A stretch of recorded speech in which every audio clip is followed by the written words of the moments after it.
శ్రీ పొట్టి శ్రీరాములు నెల్లూరు జిల్లా ఆత్మకూరు నియోజకవర్గంలో ఇసుక మాఫియా రెచ్చిపోతున్నారు. అనంతసాగరం మండలం పడమటి కంబంపాడు ఇసుక రీచ్లో భారీ మెషిన్లతో ఇసుక అక్రమ తవ్వకాలు చేసి బయట ప్రాంతాలకు తరలిస్తున్నారు. ఎన్నికల కోడ్ నేపథ్యంలో ఇసుక రీచ్లను పరిశీలించిన ఆర్టీఓ మధులత ఎన్నికలు ముగిసే వరకు ఇసుక రీచ్ల్లో ఎలాంటి తవ్వకాలు చేయొద్దని ఆదేశించారు. అయినా సరే ఇసుక మాఫియా మాత్రం అధికారుల ఆదేశాలను బేఖాతరు చేస్తున్నారు. ఇసుక అక్రమ తవ్వకాలను జోరుగా నిర్వహిస్తున్నారు. ఎన్నికల కోడ్ అమలులో ఉన్నా సరే వైసీపీ నేతలు మాత్రం ఇసుకను తవ్వేస్తున్నారు. అధికారులు సైతం చూసి చూడనట్లు వ్యవహరిస్తున్నారని విమర్శలు వెల్లువెత్తుతున్నాయి.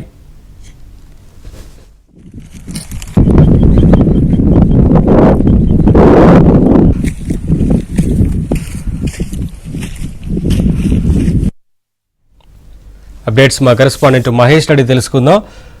మహేష్, ఇసుక అక్రమంగా తరలిస్తున్నట్లుగా కనిపిస్తా ఉంది, అక్రమ తవ్వకాలు యథేచ్ఛగా కొనసాగిస్తున్నట్లుగా తెలుస్తా ఉంది. ఏంటి అప్డేట్స్? ఒకవైపు అధికారుల ఆంక్షలను కూడా ఖాతరు చేయనట్లు కనిపిస్తా ఉంది కదా. ఆత్మకూరు ప్రాంతంలోనే పెన్నా నదిలో ఉన్నటువంటి ఇసుక అంతా కూడా ఇష్టారాజ్యంగా వైసీపీ నేతలు, ఎమ్మెల్యే అనుచరులు ఇష్టారాజ్యంగా ఇసుక అంతా కూడా తవ్వకాలు సాగిస్తూ ఉన్నారు. ప్రధానంగా చూస్తే అనంతసాగరం మండలంలో పడమటి కంబంపాడు అనే ఇసుక రీచ్ ఉంది. ఈ పడమటి కంబంపాడులో యథేచ్ఛగా ఎవరు కూడా ఆదివారం కాబట్టి అధికారులు ఎవరు కూడా ఉండని ఈ రోజు తెల్లవారుజామున దాదాపు 5 గంటల ప్రాంతం నుంచి కూడా పెద్ద ఎత్తున ఈ పెద్ద సంఖ్యలో వాహనాలన్నీ తీసుకొచ్చి ఇసుక అంతా కూడా అక్రమంగా తవ్వి తీసుకువెళ్తూ ఉన్నారు.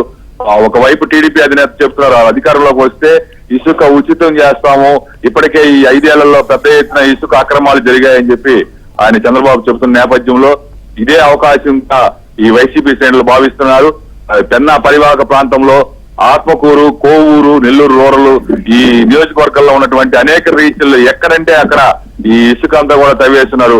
మరీ ఘోరంగా ఈ పెన్నా నది పక్కనే ఒక కట్లు ఉంటాయి, పొర్లు కట్లు అంటారు. ఆ కట్లు కూడా తవ్వుకొని వెళ్ళిపోతున్నటువంటి పరిస్థితి. ఆ చుట్టుపక్కల ఉండే గ్రామస్తులందరూ కూడా తీవ్ర భయాందోళన వ్యక్తం చేస్తున్నారు. రేపు పెన్నా నది ఉధృతంగా పారిన సమయంలో ఈ పొర్లు కట్లు ఎప్పుడైతే లేవో ఆటోమేటిక్ గా వాటర్ అంతా కూడా తమ గ్రామాలు ముంచేస్తుంది. గతంలో కూడా ఇదే విధంగా అనేక గ్రామాలు మునిగిపోయాయంటూ వాళ్ళంతా చాలా తీవ్ర ఆవేదనకు గురవుతున్నటువంటి పరిస్థితి. కొన్ని చోట్ల అధికారులకు కంప్లైంట్లు చేసినా కూడా ఎవరు కూడా పట్టించుకున్నటువంటి పరిస్థితి లేవు. ఈ ఆత్మకూరు నియోజకవర్గంలో ఒకసారి జనసేన పార్టీ నాయకులు కొంతమంది అక్కడికి వెళ్లి వాహనాలు అడ్డుకుంటే వాళ్ళ పైన వైసీపీ నేతలు దౌర్జన్యానికి తెగబడినటువంటి పరిస్థితి. దాంతో వాళ్ళు ఎవరైనా ప్రశ్నించాలన్నా కూడా భయపడిపోతున్నారు. ఇతర పార్టీల నేతలు గాని అలాగే స్థానిక ప్రజలు గాని ఏమీ చేయలేక కళ్ళప్పకి చూస్తున్నాం. ప్రతిరోజు వేల సంఖ్యలో మొత్తం మీద నెల్లూరు జిల్లాలో వాహనాల్లో ఈ అక్రమ ఇసుక తవ్వేసి తీసుకెళ్తున్నారు, తరలిస్తున్నారు, కోటాను కోట్లు సంపాదిస్తున్నారని చెప్పి ఆ చుట్టుపక్కల పెన్నా పరివాహక ప్రాంతంలో ఉన్నటువంటి గ్రామాల వాళ్ళంతా కూడా చెప్తున్నారు. ప్రస్తుతం ఈ వేసవిలో ఈ విధంగా ఈ ఇసుకంతా తవ్వుకోవటం వల్ల చాలా తీవ్ర ఇబ్బందులు కూడా ఎదుర్కొంటాం, భవిష్యత్తులో ఎన్నెన్నో ఇబ్బందులు వస్తాయని చెప్తున్నారు. ప్రధానంగా చూస్తే ఈ పెన్నా నది సముద్రంలో కలిసే ప్రాంతంలో ఆ దగ్గరలో ఉన్నటువంటి గ్రామాల్లో అయితే ఎక్కడంటే అక్కడ ఇష్టారాజ్యంగా ఇసుక